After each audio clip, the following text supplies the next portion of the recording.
واتقوا يوما ترجعون فيه إلى الله ثم توفى كل نفس ما كسبت وهم لا يظلمون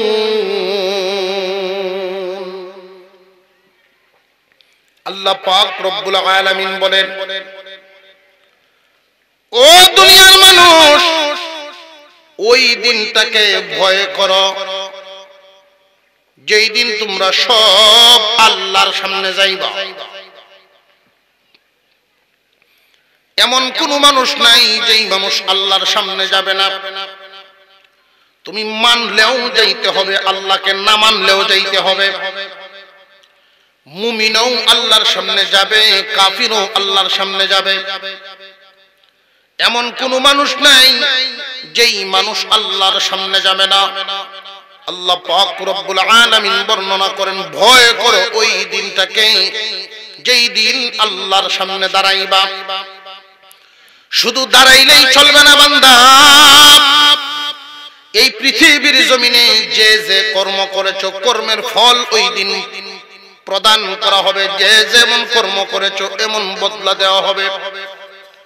বদলা দেওয়ার ক্ষেত্রে আমি আল্লাহ, বদলা দেওয়ার ক্ষেত্রে তোমার সাথে যে আচরণ করব রে বান্দারে, জানিয়া রাখবা দুনিয়ার আচার বিচারের মতো না। আল্লাহ বলেন, ওয়াহুম লা ইউযলামুন, বদলা দেওয়ার ক্ষেত্রে আমি আল্লাহ কারোর উপরে কোনো জুলুম করব না। জুলুম করবেন না, যার যেমন কর্ম এমনই ফল। এই দুনিয়াতে অপরাধী যদি বিচারকের বাইক না বাঁচতে হয় বা ছোট ভাই হয়, আত্মীয় হয়, তাহলে বিচার হয় একরকম। যদি দূরের কোন মানুষ হয় বিচার হয় আরেক রকম। আল্লাহ বলেন, আমার ভূমিকা হবে অন্যরকম, আমার ভূমিকা অন্যরকম হবে। আমি কারোর কাছ থেকে সাক্ষী নিব না, সাক্ষী আমার নেওয়া লাগবে না। কেন? আল্লাহ বলেন, ওয়াকাফা বিল্লাহি শাহীদা, সাক্ষীর জন্য আল্লাহ নিজেই যথেষ্ট। আল্লাহ সবকিছু দেখেননি না, দেখেন না, এরপরেও দৌড়েন না, আমাদেরকে দৌড়েন না, সার দেন যে দেখি মান্দানি ঠিক হয়ে যায়। সুলতান মাহমুদ গজনবী রহমতুল্লাহি আলাইহি একজন প্রভাবশালী বাদশা ছিলেন। উনি প্রতিদিন রাত্রে প্রায় সময় ছদ্মবেশে ঘুরতেন মানুষের হালত দেখার জন্য, দেখি তার কোন হালত, কে কি অবস্থায় আছে। একদিন ঘুরতে ঘুরতে ঘুরতে ঘুরতে চলে গেলেন একটা এলাকায় অপরিচিত। আর উনি যেহেতু ছদ্মবেশে ঘুরেন, ওনারে তো চিনবেই না কেউ। গিয়া দেখেন একটা মুরের মধ্যে কয়েকজন যুবকের আওয়াজ শোনা যায়। উনি গিয়া জিজ্ঞাসা করলেন, এই তোমরা কারা? উনি তো একলা, আর তারা হইল 5-6 জন, তো তারা শক্তি তো একটু বেশি। আমরা জিগাও, আমরা কারা, তুমি কেডা? এখন সুলতান মাহমুদ গজনবী মনে মনে ভাবেন, আমি যদি আমার পরিচয় দেই তাহলে তারার পরিচয় লইতে পারতাম না। তারার পরিচয় যদি লওয়া লাগে, নিজের পরিচয় গোপন রাখব। উনি বলতেছেন যে আমি তোমাদের মতোই একজন, আর এরা যারা সব কিছু যুক্তি করে কেমনে চুরি করতে গিয়া। যেই উনি বলছেন আমি তোমাদের মতোই একজন, তাহলে আমাদের মতো যদিও দূরে কেন, কাছে আসো, দলে বিরোয়া। উনি আগাইছে। একসাথে বসার পরে তারা আলোচনা করতেছেন, আজকে আমরা এমন এক জায়গায় চুরিতে যাব যেন তেন চুর নেওয়া যেত না, গুণী চুর লাগবে। কার কি ক্ষমতা আছে এই ক্ষমতা প্রকাশ করতে থাকো। আমরা যে চুরির যাইমু সুলতান মাহমুদ গজনবীর বাড়িতে, বাসার বাড়ি চুরির যাইমু, সুলতান মাহমুদ গজনবী তো হাজির হয়ে গেল। মনে মনে কয় কি রে আমার বাড়ির যাইব চুরির, বাপটা বুঝি আগে কি কয়। কার কি গুণ আছে বর্ণনা করো। একজনে কয় আমার গুণ হইল কানো, আমার ক্ষমতা কানো। কি ক্ষমতা? কোন কুকুর যদি কাউমাউ করে কি কয়, কুকুরে যে গেউ গেউ করে, কুকুরের বাসা বুঝি। আগে প্রায় বাড়িতেই কুকুর থাকতো, কুকুরের ভাষা আমি বুঝতে পারি সে কি কয়। কই যোগ্যতা তো কম না, তুমি তাকো, এটা কাজে লাগতে পারে। আরেক সুরে কয় আমার ক্ষমতা হইল হাতে। হাতে কি ক্ষমতা? যত দামি তালাই লাগাও চাবি ছাড়াই আমি খুলতে পারি, আমি হাত লাগাইলে খুললে যায়। করি বাবা, বিরাট ক্ষমতা, তুই তাক। আরেক সুরে কয় আমার ক্ষমতা হইল নাকে। স্বর্ণ রূপা টাকা পয়সা কোন জায়গায় কোন জায়গার মাটির তলে থইছে কুপিয়া আমি নাক টান দিলেই কইতাম পারি কোন জায়গার থইছে। করে বাবা তোরও দরকার, তুইও তাক। তিনটে হওয়া গেল। আরেকজনে কয় আমার ক্ষমতা হইল চোখে। তোমার কি ক্ষমতা চোখে পাওয়ার? অমাবস্যা রজনীতেও যদি আমি কাউকে জীবনে একবার দেখি, মৃত্যুর আগে তার চেহারা বলি না। ঠিক আছে, এটাও কম না, তুমি তা হো। সুলতান মাহমুদ গজনবীর জিগায়, কিরে সুরা একলা একলা ঘুরতাছস, চুরি করবি, তোর কি ক্ষমতা আছে? এই বেটার তো কোনো ক্ষমতা নাই। উনি তো জানেন না, কোন কৌশলও জানে না, চুরি করছেন জীবনে। আমার ক্ষমতা হইল দাড়িত। দাড়িত কিতা? তোমরা চুরি করার গিয়া যদি সকলে ধরা ফুরে যাও আর কোন সাজার রায় হইয়া যায়, এই সময় যদি আমি দাড়ি লাড়া মারি সব মাফ। এখন সকলে আয়া পাও ধরে নিয়েছে, তুই আমরা সভাপতি বেটা আজকে সুরের। চলো সব একসাথে যাইতেছে। যেই সুলতান মাহমুদ গজনবীর বাড়ির গেট পর্যন্ত গেল, কুকুরের গেউ গেউ আওয়াজ শুরু হয়েছে। এক সুরে কয় এই কানওয়ালা কই? কুকুরে কি কয় কৌছে? আমি তো কুকুরের আওয়াজ শুনতেছি, অর্থ বুঝতেছি, কিন্তু বিশ্বাস করতে পারতেছি না। কেন? কুকুরে কয় চিন্তার কোনো কারণ নাই, মালিক সাথেই আছে। মালিক বলে সাথে, তো আমরা যা কয়টা আছি সব কিছু। সুলতান মাহমুদ গজনবী যেদিকে যায় 20 জন 30 জন তার দেহরক্ষী থাকে, বাদশাহী পোশাক, এনু যা আছে তো সব সুর। তোর বুল ব্যাখ্যা শুনে চুরি বন্ধ দেওয়া যেত না, তোর অর্থ তোর কাছে রাখ। গেইটে গেছেন, তালা লাগানো। হাতওয়ালারে বলছে তুই হাত লাগা। যেই হাত লাগাইছে তালা খুলে গেছে। সুলতান মাহমুদ গজনবী দেখতেছেন চুপি চুপি, ওরে বাবা এত পাওয়ারফুল সুর আমার দেশ। সামনে গেলেন, ওই কোনার মধ্যে স্বর্ণ আছে, ওই কোনার মধ্যে টাকা আছে, রূপা আছে, সব তারা গাট্টি বেঁধে লইছে। কানওয়ালা তার ক্ষমতা প্রয়োগ করলো, হাতওয়ালা তার ক্ষমতা প্রয়োগ করলো, নাকওয়ালা তার ক্ষমতা প্রয়োগ করলো। চুরি শেষ। গাট্টি বান্ধিয়া যে সময় লইয়া যায়, নির্দিষ্ট একটা জায়গা দিয়ে তারা বইয়া বন্টন করবো। যেই গিয়া গাছের তলে বইছে বন্টন করবো, দেখে সুর একটা কম, দাঁড়িয়ে হইলে সুর নাই। অসুবিধা নাই, সুর নাই অসুবিধা নাই, আমরা বন্টন তো বেশি করবো। যেই মাত্র গাট্টি খুললে বন্টন শুরু হইল, এমনি সেনাবাহিনী হাজির। সেনাবাহিনী তো হাজির হবেই, উনি তো জানে কোন জায়গায় ছুরি দিয়ে বইব, কেডা কেডা চুরি করছে।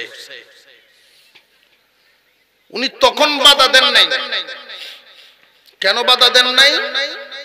যে এখন আমার বাধা দেওয়ার প্রয়োজন নাই, করো, তুমি যেখানেই যাও সেখান থেকে ধরে আনার ক্ষমতা আমার আছে। সাধারণ একজনের বাড়ির যদি কোনো সুর ঢুকে, তাহলে উনি চেষ্টা করবো কেমনে তাড়াতাড়ি সুরটা ধরতে পারে, কারণ এইখান থেকে যদি বাইকে যায় তারে আর ধরা সম্ভব নাই। কিন্তু বাড়িটা যদি এমন হয় যে চতুর্দিকে বাউন্ডারি গ্লাস ফিটিং করা, রিমোট কন্ট্রোল মালিকের হাতে, তাহলে এই মালিক সুরে দৌড়ানি লাগতো না, যেদিকে যাও ঘুরতে থাকো, রিমোট তো আমার হাতে। এই পৃথিবীর জমিনে একজন মানুষ যাই করুক না কেন, যেখানেই যাক না কেন, ঘুরে ফিরে আল্লাহর সামনে হাজিরা দিতেই হবে। আল্লাহ আমাদেরকে বাধা দেন না, নিষেধ দেন না। কেন? যে যাই করো, আমি সব দেখি, আমি সব শুনি, তো এক সময় আমার সামনে হাজিরা দিতেই হবে। ওই সময় আসার আগে কি তওবা করো কিনা আমি সুযোগ দেই, আমি ছেড়ে দেই না, ছাড় দেই, দেখি তুমি কি শায়েস্তা হয়ে যাও কিনা। ভয় করো তোমরা ওই দিনটাকে, যেই দিন আল্লাহর সামনে হাজিরা দিবা। বান্দারে, এই দুনিয়ার জমিনে যে যেমন কর্ম করবা এমন ফল তোমাকে দেওয়া হবে। এই প্রতিদান দেওয়ার ক্ষেত্রে আমি আল্লাহ কারোর উপরে জুলুম করব না। অন্যায় কম করেছো সাজা বেশি দিব, বিষয়টা এমন হবে না। অন্যায় বেশি করেছো সাজা কম দেওয়া হবে, বিষয়টা কিন্তু এমনও হবে না। এই দুনিয়ার জমিনে পুলিশে যদি কোনো একটা ছেলেকে ধরে, পুলিশের ধরার পরে লক্ষ্য করে দেখবেন যদি শুনে যে অমুক চেয়ারম্যানের হুত, তাহলে দেখবেন পুলিশের যেই আগের বাপটা আছেন কমে গেছে। আর যদি শুনে যে সলিমুদ্দির হুত, কলিমুদ্দির, তাহলে থাপ্পড় দুইটা বাড়ায়া দেয়। আল্লাহ পাক বুঝায় দিলেন, তুমি কার সন্তান কার নাতি আমি আল্লাহ এটা দেখবো না, তোমার অপরাধ যেমন সাজাও হবে এমন। কারোর উপরে কোনো জুলুম করা হবে না, কাউকে ছাড়ও দেওয়া হবে না। আল্লাহর পয়গম্বর এই আয়াতের সাথে মিল করে হাদিস বর্ণনা করেছেন, ইন কানাত লাহু মাযলিমাতুন লিআখিহি মিন ইরদিহি আও শাইইন ফালইয়াতাহাল্লালহু মিনহুল ইয়াওম ক্বাবলা আল্লা ইয়াকুনা দীনারুন ওয়ালা দিরহাম ইন কানা লাহু আমালুন সালিহুন উখিযাত মিন সাইয়্যাতি সাহিবিহি ফাহুমিলা আলাইহি। মহান পয়গম্বর বর্ণনা করেন, ওই দিনটা আসার আগে মামলা শেষ করবা, যেই দিন দিনার এবং দিরহামের কোনো দাম থাকবে না। দিনার দিরহামের কোনো দাম পরকালে আসেনি। ওইখানে তো নেকির দাম, যার কাছে নেকি যত তার বিলাসিতা হবে তত। এই দুনিয়ার জমিনে টাকা পয়সা যার বেশি, বিলাসিতাও তার বেশি, কিন্তু আখিরাতে যার কাছে নেকি বেশি, বিলাসিতাও তত বেশি। নবীজি সাল্লাল্লাহু আলাইহি ওয়াসাল্লাম বলেন, যদি দিনার দিরহামের দাম থাকবে না, ওই দিন মামলা নিয়ে আল্লাহর কাছে হাজির হও। আল্লাহ পাক রব্বুল আলামিন ওই দিন মামলা শেষ করবেন, বিনিময়ে তোমারে জরিমানা ধরবেন নেকি নেকি। কোন একজন মানুষকে তুমি জুলুম করেছ, এই জুলুমের বিচার হবে নেকির মাধ্যমে, নেকি দেওয়া হবে। কোন মানুষ যদি কোন মানুষকে জুলুম করে থাকে, এই জুলুমের বিচার করা হবে তার নেকি তারে দিয়া। একজন মানুষ আর একজনকে জুলুম করেছেন, বিচার যখন হবে, জালিমের নেকি মজলুমকে দেওয়া হবে, জালিমের নেকি মজলুমকে দেওয়া হবে। এই দুনিয়ার জমিনে আমরা মনে করি কেউ যদি ঠকাইতে পারি তাহলে জিতছি, একজন আর একজনকে যদি ঠকায় মনে করছে আমি জিতে গেছি, না, কাউকে ঠকাইলে জেতা যায় না, বরং আরো ঠকা লাগে, মারাত্মক ভাবে ঠকা লাগে। কাউরে ঠকায়া জিতা যায় না, বরং আরো মারাত্মক ঠকা লাগবে। দুনিয়াতেও ঠকা, আখিরাতেও ঠকা।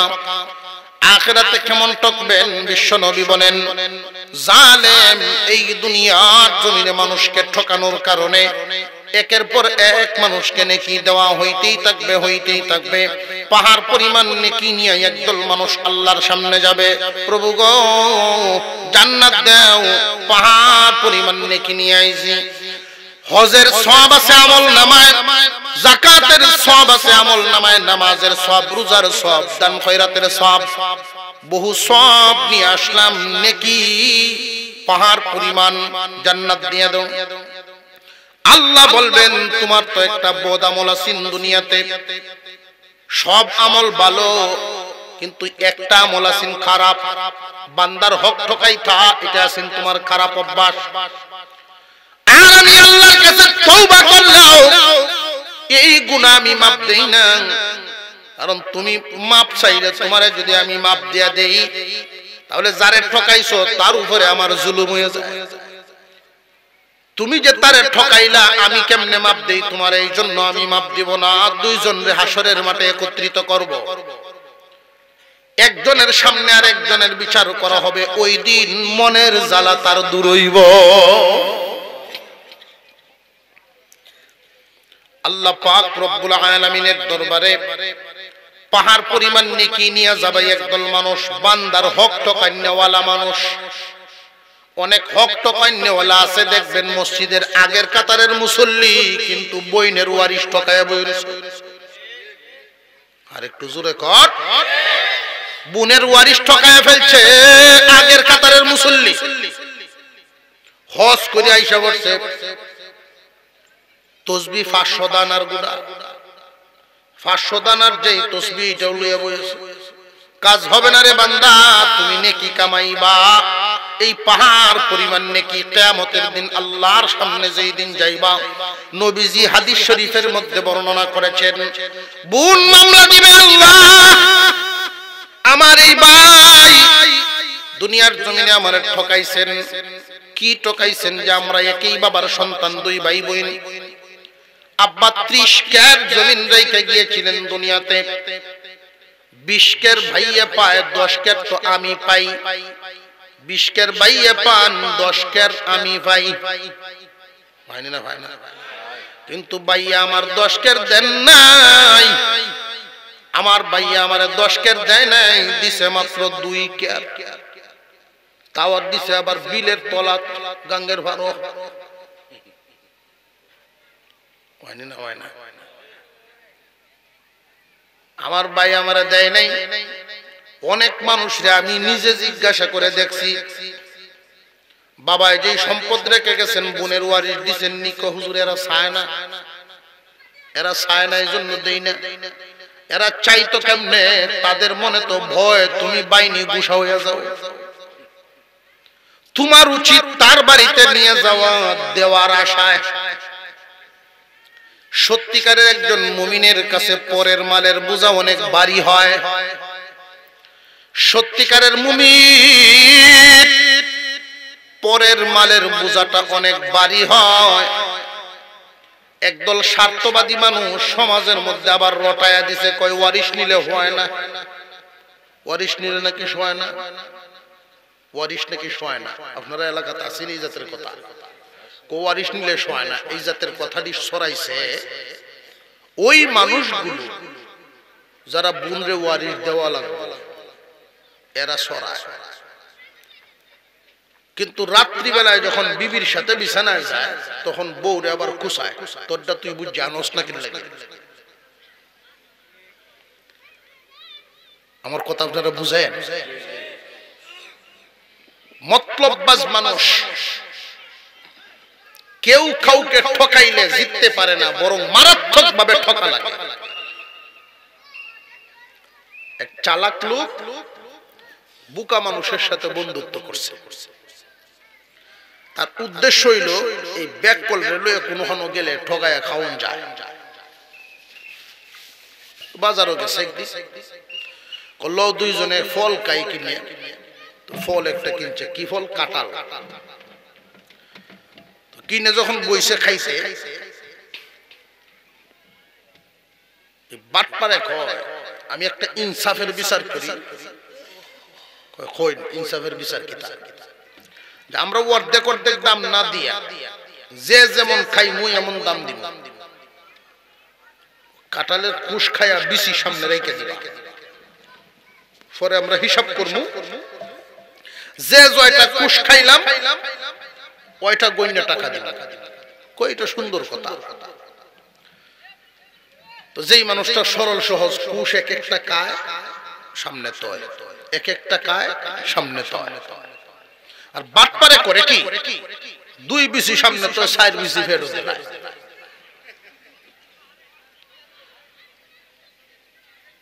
তখন কাঁঠাল খাওয়া শেষ, সরল সহজ মানুষ তার সামনে 25টা কুশ উনি গেছে, আর ওই বাটপাড়ার সামনে 10টা। কি ব্যাপার আপনি দিবি কম খাইছস তুই বেশি কম কি আমার তো না পয়সা দেবে না? আপনি 10টা বেশি খাইলে মাত্র, আচ্ছা এইটার টাকা দেওয়ান লাগতো না, 10টা করে আর কি তা নিব আপনার। কই আমি জানি তোর মন বড়, তুই নিতে না, পুরাটাই তো ঠকাই দিল। রাত্রে যখন বাড়িতে গেছে বিবি সব বলতেছে ভাত খাবেন না, কয় না ফেরের হালত ভালো না। বিসি সহ উস্কাইছে, বুড়বুড়ি বুড়বুড়ি ডাকতেছে পেট। রাত্রে যখন শুইছে ফেট তো ফুলছে, আধা রাত্রি ফেট একটা ডাক দিয়া যখন হাজতে চাপ দিছে, কোন দিক থেকে কোন দিকে দৌড় দিছে এর হুশ নাই। বদনা লইয়া বাড়ির সামনে জরুরত সারছে, কাম সাইরে দেখে নিজের ক্ষেত্রে বই গেছে। আরে এই বেটা আউরো গেলে আরেকজনের জমিনে সাক্কা দিয়ে কুলুপ লয়, নিজের ক্ষেত্রে লইতো এমন হিসাবে যা কাম করছি তো করছে, নিজের মরিচ ক্ষেতের কোনাত গিয়ে কামটা বানাইলেছে। জরুরত সাইরে বাড়িতে আসছে, রাত্রে যখন শুইল আকাশের অবস্থাটা খুব একটা শ্বাস বান্ধে ডাক দিয়া বৃষ্টি যখন লামা দিছে তার শরীরের মধ্যে একটা ঠান্ডা ঠান্ডা ভাব আইছে। তো বিবি সব করছেন কি একটা খেতা উড়াই দিছেন, এক ঘুম দিছে বেটা সকাল 9টা পর্যন্ত। আর এই দিক দিয়ে সকালে বিবি ঘুম থেকে উঠিয়া ফুলা ফান্ডে ডাকতেছে, গুরুত্তারে এই তোরা উঠ, গিয়া দেখ বাড়ির সামনে যে মরিচ ক্ষেত, যেই ডোল হইছে পানি যদি বাজ্যা তাকে খেত সব মরিচ নষ্ট হয়ে যাবে। ক্ষেতের আইলটা কাইটা দিয়ে পানি ডালামো, আর যেই মরিচ গুলো ফোরছে কুড়াই লই আস, টুকাই লই আস, চা ফুরুত্তা গেছে মরিচ উরিচ আনছে, কতলা কাডল বিচি লই আইছে। কই কাডল বিচি করতে আনছস? ক্ষেতের কোনার মধ্যে ভাইছিলাম, এই যে বৃষ্টির পানিতে ঢল তো ময়লা তো সাফ হয়ে চলে গেছে, খালি বিচি দি বসে গেছে। তো মায় কইলে তো বালা কামড়াই করছে, যা তোর বাপ রাত্রেও ভাত খাইছে না, শরীর জ্বর উঠছে, তো জ্বরের মুখ একটা বর্তা বানায় দি, মনে কটা ভাত খাইব না। যা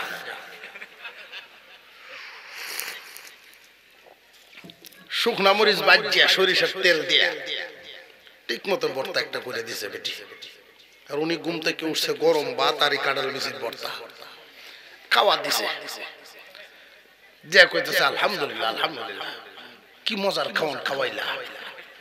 কাঁঠাল বিচি ভাইস্তা কই খায়া খায়া না খায়া যদি কইতো তেন বুজুর্গি হইতো, খায়া যদি কাঁঠাল বিচি ভাইস্তা কই। বউয়া কয় তোমার কপালে দিছে। আমার কপালে কেমনে? কয় ফুলাবান গেছেন যে মরিচ আনতো, ক্ষেতের কোনাত গে ভাইছে। কি সর্বনাশটা করছে রে, কি সর্বনাশটা করছে। ওই দিন এই লোকে বলছিল দুনিয়াতে কেউ কাউরে ঠকাইলে ঠকানো যায় না, নিজে আরো ঠকে।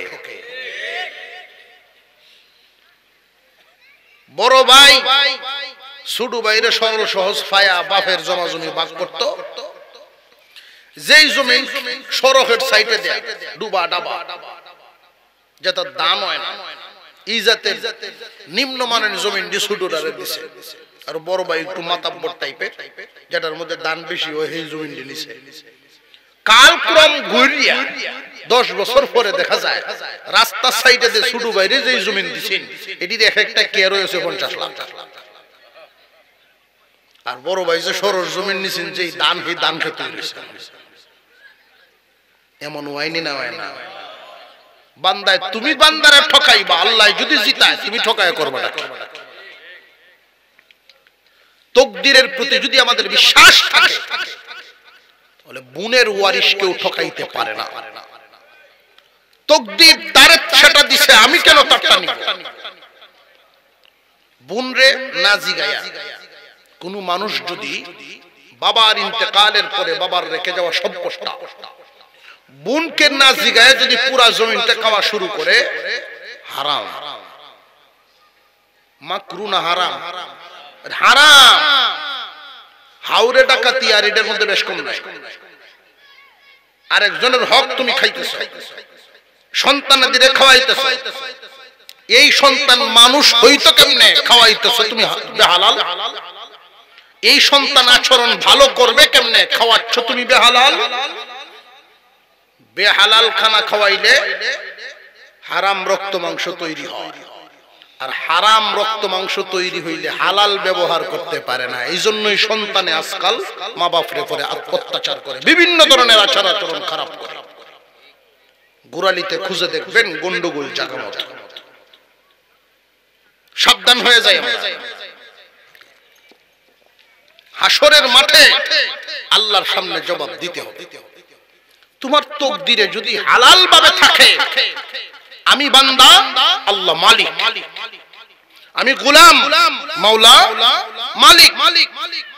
আমার কাজ হলো হারাম থেকে বেঁচে থাকা, আমার কাজ হারাম থেকে বেঁচে থাকা, আল্লাহর কাজ হালাল খাওয়ায়া আমাকে বাঁচায়া রাখা। আল্লাহ যদি চান আমাকে মেরে ফেলবে, এই দুনিয়ার খানা খাওয়াবেন না, মরে যাই না, জান্নাতের মেহমান খানার খানা খাওয়াবেন। আল্লাহ পাক রব্বুল আলামিন যার তাকদীরে যেটা দিবেন ওইটা সে পাবে। মিশকাত শরীফের এক হাদিসের মধ্যে নবীজি বলেন, কারোর তাকদীরে যদি 1 কোটি টাকা বাজেট থাকে, হালাল পথে থাকার কারণে 50 লাখ কামাইতে পারছে, বাকি 50 লাখ কোন না কোন মাধ্যমে আল্লাহ হালাল ভাবে তার সামনে হাজির করে দিবে। তাকদীর লেখছেন যিনি, পূরণ করবেন তিনি। পক্ষান্তরে তাকদীরে আছে 1 কোটি বুক করবে, সে হারাম, সুদ, ঘুষ, মানুষের হক টকানি, এই সমস্ত কর্ম করিয়া 20 কোটির মালিক হইছে।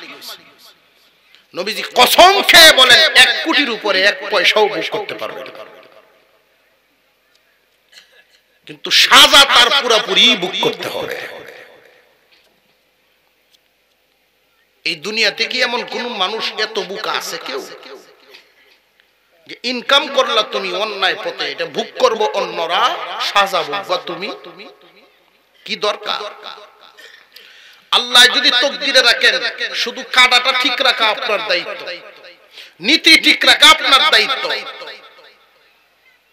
আর বাজেট পূরণ করা আল্লাহর দায়িত্ব।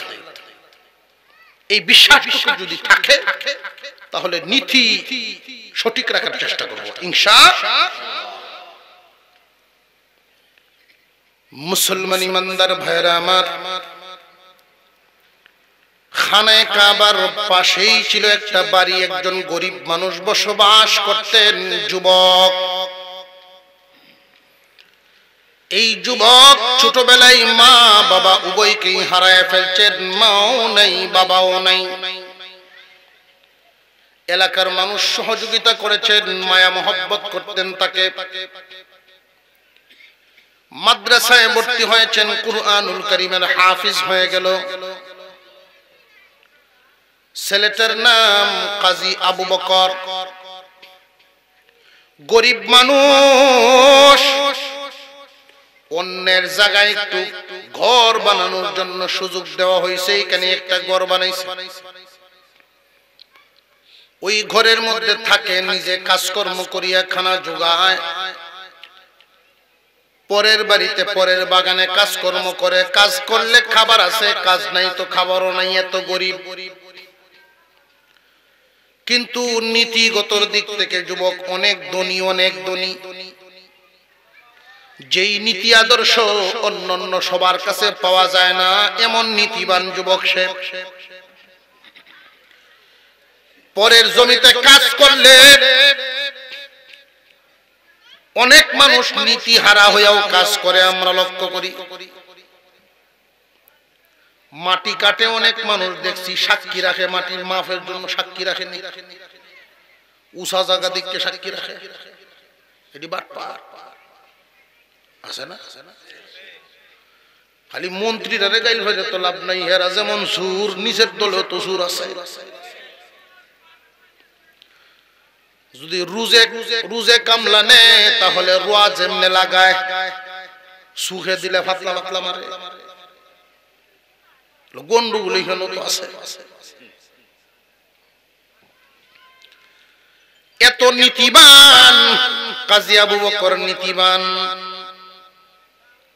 হাকিম লুকমান বলতেন, তুমি যদি পরের কাজটারে নিজের মনে করিয়া করো, পরের কাজটারে নিজের মনে করে যদি করো, সর্বোচ্চ 12 বছর পরের কাজ করন লাগবো। এরপরে আল্লাহ তোমারে মালিক বানাইব, তোমার ঘর মানুষে কাম করব। আর যদি এই নীতি আনতে না পারো, সারা জীবন ভর শুধু পরের কামে করবা, কাপড় শুকাইতো না।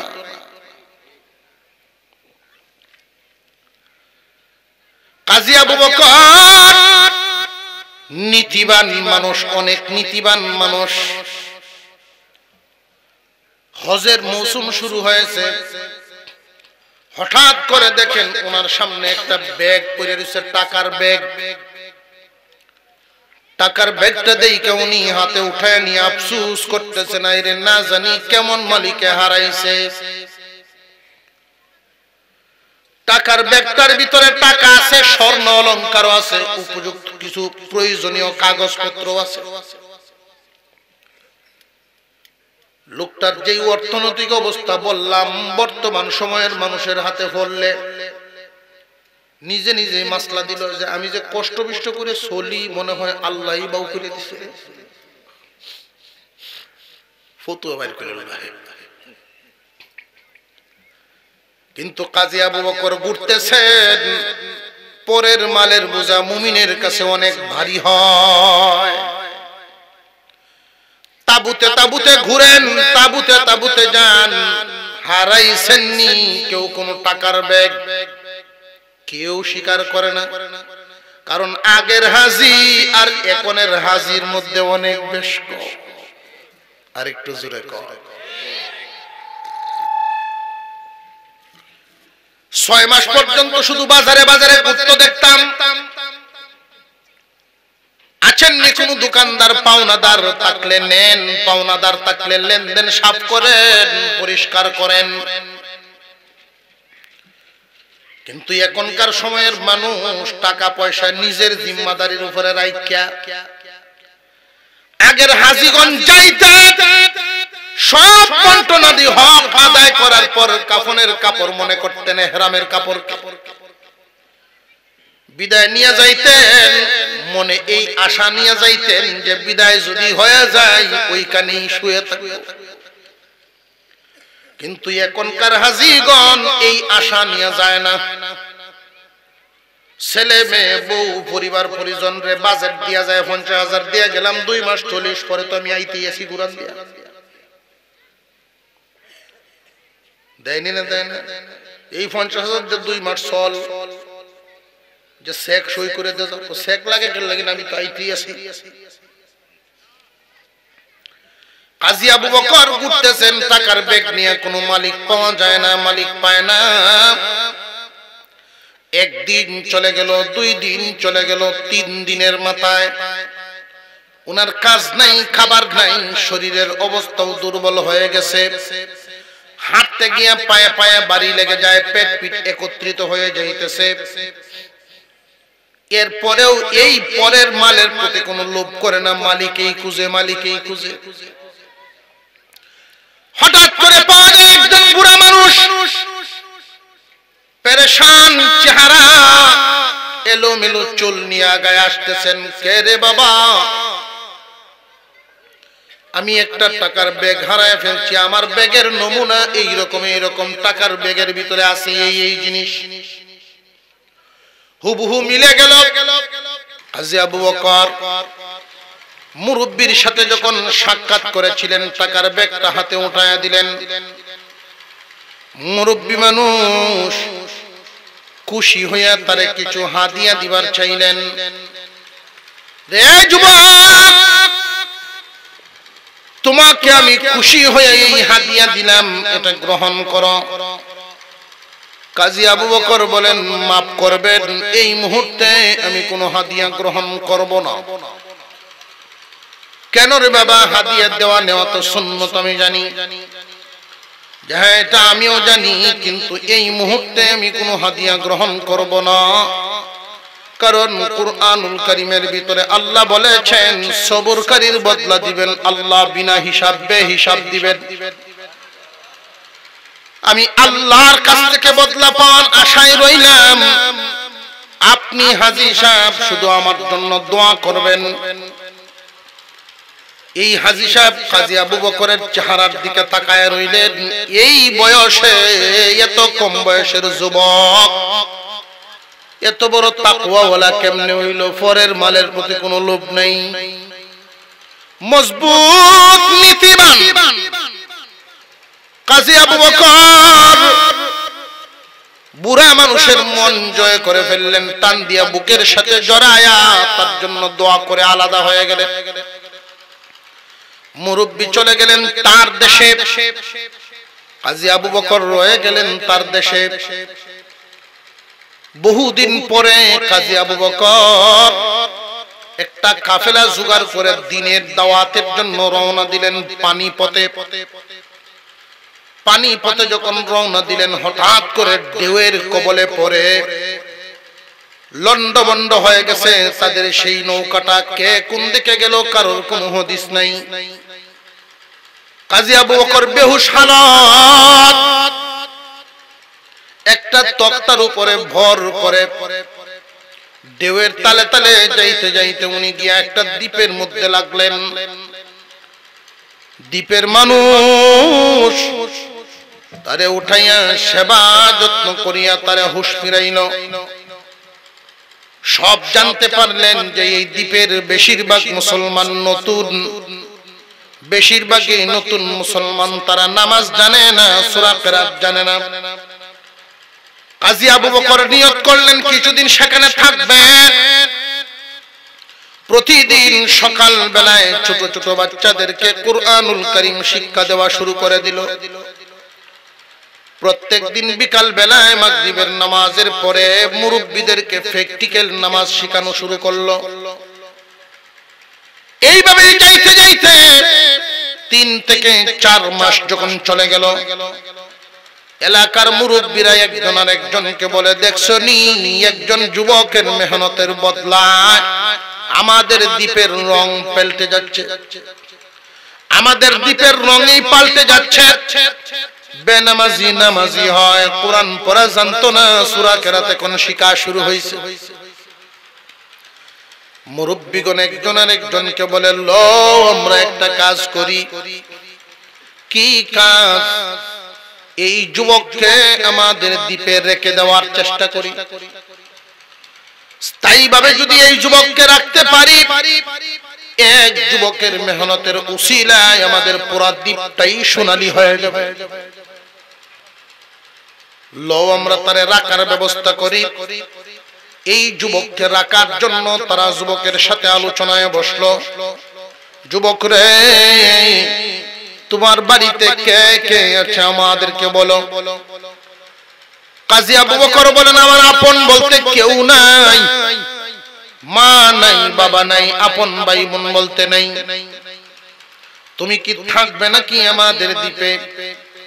আমরা চেষ্টা করছি তোমাকে একটা মেয়ে বিবাহ করায়া দিয়া পরিবার গঠন করা, ওইখানেই আমরা রেখে দিতে, তোমার দ্বারা দিনের অনেক ফায়দা হবে। আবু বকর, কাজী আবু বকর বলেন আমি রাজি আছি, তবে খেয়াল রাখবেন যেই মেয়েটা আমার জন্য বিবি হিসাবে তালাশ করবেন সে যেন দিনদার হয়। আল্লাহর পয়গম্বর বলেছেন দিনদার মেয়ে, দিনদার মহিলা উম্মতের পুরুষদের জন্য নিয়ামত। দিনদার একজন মহিলা উম্মতের পুরুষদের জন্য নিয়ামত। আর ফিতনাবাজ নারী উম্মতের পুরুষদের জন্য গজব। নারী ফিতনাবাজ হয় তিনটা দোষের কারণে, আর নারী নেককার দিনদার হয় তিনটা দোষ থেকে বেঁচে থাকার কারণে। এক নাম্বার, যে সমস্ত নারীরা বেপরদা হয় তারা ফিতনাবাজ। হাজার হাজার উম্মতকে গুনাহগার বানায়া দেয়। ফিতনাবাজ নারী কখনো বরের জন্য সাজে না, সাজগোজ যা করবে বরের জন্য করে না, সব সময় পরের জন্য করে। বরের জন্য কোনদিন ফিতনাবাজ নারী সাজে না, পরের জন্য সাজে। রাস্তাঘাটে বিয়ে শাদী অনুষ্ঠানে গেলে সাজে। আর নেককার দিনদার নারী পরের জন্য সাজবে না, বরের জন্য সাজবে সার করে বিছানায় যাওয়ার আগে। দুই নাম্বার দোষ, যে সমস্ত নারীরা বেসবরি হয়, অতি বিলাসী, অতি চাহিদা সম্পন্ন নারী, এরা উম্মতের জন্য রহমত নয়, উম্মতের জন্য গজব হয়। এমন গজব, স্বামীর ইনকামের দিকে তার নজর দিবে না, শুধু তার চাহিদাই পেশ করতে থাকবে। পাশের বাড়িতে অমুক বাবির 10টা শাড়ি, আমার বড় বোনের 15টা শাড়ি, তুমি আমারে কি দিছো? এই জাতের খুসাকাছি সব সময় স্বামীকে প্রেসার দিতেই থাকবে, দিতেই থাকবে। স্বামী বাধ্য হয়ে সুদের দিকে পা বাড়াবে, ঘুষের দিকে পা বাড়াবে, অন্যায়ের দিকে পা বাড়াবে। আল্লাহর নবী বলেন এই জাতীয় অতি বিলাসী নারীরা আমার উম্মতের পুরুষদের জন্য রহমত নয়, এরা হইল গজব।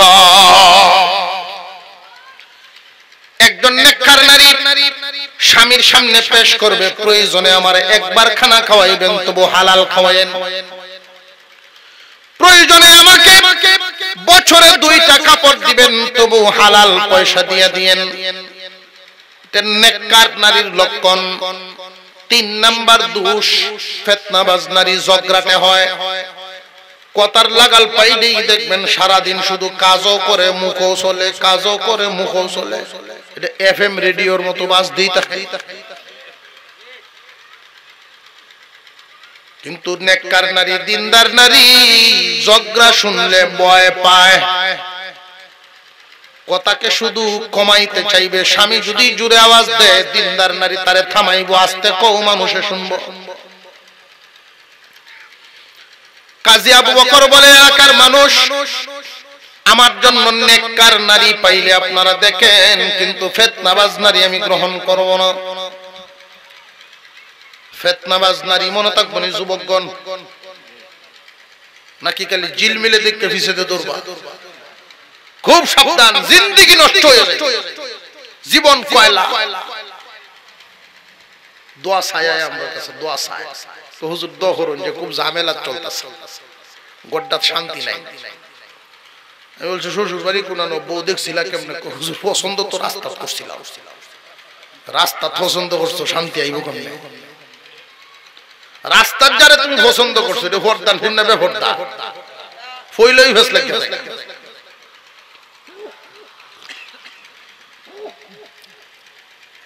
শেখুল হাদিস সাহেব রাহমাতুল্লাহি আলাইহি,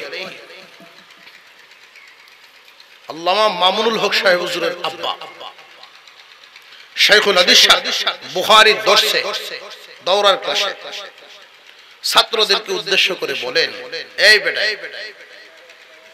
আজান দিয়ে গেছে, আল্লাহু আকবার, না ঘটনা কোয়ার সময় নেই। কাজী আবু বকর আজান কি আপনার এই মসজিদে আজানের জবাব দেন।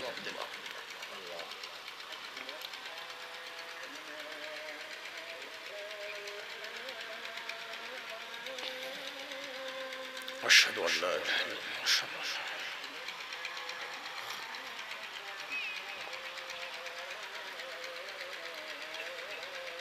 আশহাদু আল্লা ইলাহা ইল্লাল্লাহ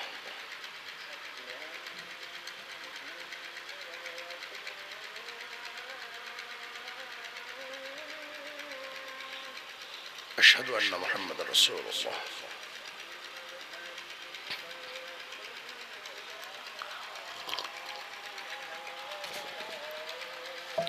আশহাদু আন্না মুহাম্মাদার রাসূলুল্লাহ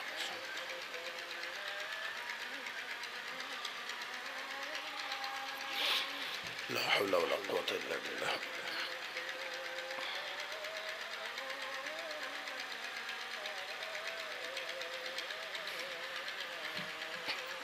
لا حول ولا قوة إلا بالله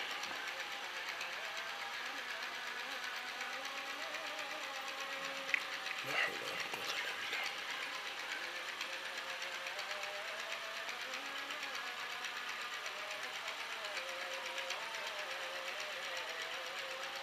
لا حول ولا قوة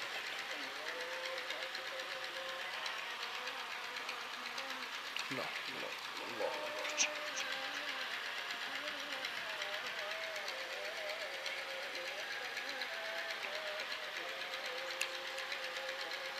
لا إله إلا الله اللهم صل على سيدنا محمد وعلى آله وأصحابه وسلم اللهم رب هذه الدعوة التامة والصلاة القائمة إنك لا تخلف الميعاد যেহেতু প্রসঙ্গ এসে গেছে কথাটা শোনায় দেই, সারা জীবন মনে রাখবেন। আজান হইলে আজানের জবাব দিবেন। আজানের জবাব এমন ভাবে দিবেন, নবীজি হাদিসে বলছেন যে কেউ যদি আজানের সময় চুপ থাকে, আজানের সময় চুপ থাকে এবং আজানের জবাব দেয়, আজান শেষে দোয়া পড়ে, তার জন্য সুপারিশ করা আমার উপরে ওয়াজিব।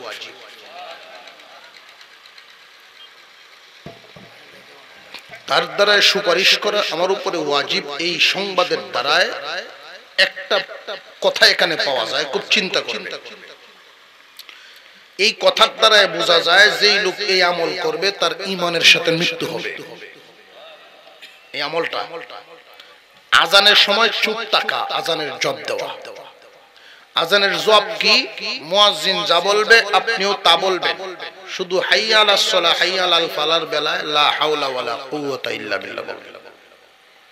লা হাওলা ওয়ালা কুওয়াতা ইল্লা বিল্লাহ। হাইয়া আলাস সালাহ হাইয়া আলাল ফালার বেলায় আর বাকি সব ঠিক। আজান শেষ দুরূদ শরীফ পড়বেন, আজানের দোয়া পড়বেন। আজানের সময় আরেকজনের এই কথা বলা যাবে না, যাই চুপ করো, থামো, এই কথাটাও বলা যাবে না। যদি বলতে হয় ইশারা দিয়ে। যতক্ষণ আজান চলবে আপনার জবান বন্ধ থাকবে, শুধু জবটা দিবেন। এই কথাটা যদি মনে রাখতে পারেন, আমলটা যদি করতে পারেন, ঈমানের সাথে মরণ হবে। বলতেছিলাম কাজী আবু বকরের জন্য বউ দেখা হচ্ছে। মেয়ে একটা পাওয়া গেছে দ্বীপের মধ্যে, বিয়ে শাদীর যোগ্য হয়ে গেছে মেয়ে আগে। এই মেয়েটাও দিনদার স্বামীর অভাবে বিয়ে বসে না। অনেক ধনী বাবার সন্তান, সেও দিনদার স্বামীর অভাবে সে স্বামী বিবাহ করে না। মুরব্বীরা দুজনকে একত্রিত করায় বিবাহ বন্ধনে আবদ্ধ করে দিলেন। বাসর রজনীতে যেই দিন দুইজনের সাক্ষাৎ হয়, বড় আজীব ঘটনা। বাসর রজনীতে কাজী আবু বকর মেয়েটার চেহারার দিকে তাকায়া আশ্চর্য হয়ে গেল। যেমন সুন্দরী তেমন সুসজ্জিত হয়েছে আজকে, স্বর্ণালঙ্কারে ভর্তি। বারবার স্বর্ণগুলোর দিকে কাজী আবু বকর তাকায়। দিনদার মেয়ে, নেককার মেয়ে জিজ্ঞাসা করে, স্বামী হে, স্বর্ণ বুঝি আপনার কাছে বড় শখ? এই স্বর্ণগুলো বারবার দেখতেছেন, কারণ কি? রে বিবি, তোমার গলার যেই হারটা, এটা আমার কাছে বড় চিনা চিনা লাগতেছে। এই হার তুমি কই পাইছো? এবার মেয়েটার চোখে পানি এসে গেছে। স্বামী, হ্যাঁ, আমার আব্বাস থেকে কত বছর আগে হজ করতে মক্কায় গিয়েছিলেন। এই হার তিনি সেখানে কিনছিলেন, ব্যাগ সহ হারায় ফেলছিলেন। মক্কা নগরীর একজন যুবক, আল্লাহর ওলি যুবক, এই যুবককে পাইয়া আব্বার হাতে উঠাইয়া দিছিলেন, বিনিময়ে কোনো হাদিয়া পর্যন্ত নেন নাই। এই যুবকের কাজ দেখে আমার আব্বা এতটা খুশি হয়েছিলেন। আব্বা যতদিন জিন্দা ছিলেন এমন কোনো দিন নাই যুবকের জন্য দোয়া করেননি। আমাকে মাঝে মাঝে বলতেন, মারে তোর দিনদারির চলাফেরা দেখা আমার কাছে মনে হয় মক্কা যদি আমার বাড়ির কাছে হইতো, এই যুবক যাই না তোমারে তার হাতে আমি উঠাইয়া দিতাম। কাজী আবু বকরের চোখ দিয়ে পানি পড়া শুরু হয়ে গেছে। উনি বলতেছিলেন, আল্লাহ, সবরকারীর বদলা তুমি দিবা, কিন্তু এইভাবে দিবা আমি কল্পনা করি নাই। বিবিরে, সেই যুবক আর কেউ নয়, আমি কাজী আবু বকর। আল্লাহ বদলা দিলে দিতে পারেন না পারেন না। তোমার কাজ তোমার নীতি ঠিক রাখা, আল্লাহর কাজ আল্লাহর তকদির পূরণ করা। তোমার তকদিরে যা আছে তা পূরণ করবেন, লেখছেন যিনি, পূরণ করবেন তিনি। তুমি শুধু অন্যায় পথে পা বাড়ানো বন্ধ করে দাও, আরেকজনের হক নষ্ট করা বন্ধ করে দাও, হারাম খাওয়া বন্ধ করে দাও। হয়তো আল্লাহ তোমাকে মাঝে মাঝে পরীক্ষা করবেন, আপদ বিপদে ফেলায়া তুমি কোন ধরনের ইমানদার। পরীক্ষায় পড়লে তুমি ফেল করিও না, ধৈর্য ধরিয়া বসে থাকো, আল্লাহ তোমাকে উত্তীর্ণ করাইবে। আল্লাহ যেন আমাদেরকে আমলের তৌফিক দান করেন, বলুন আমিন।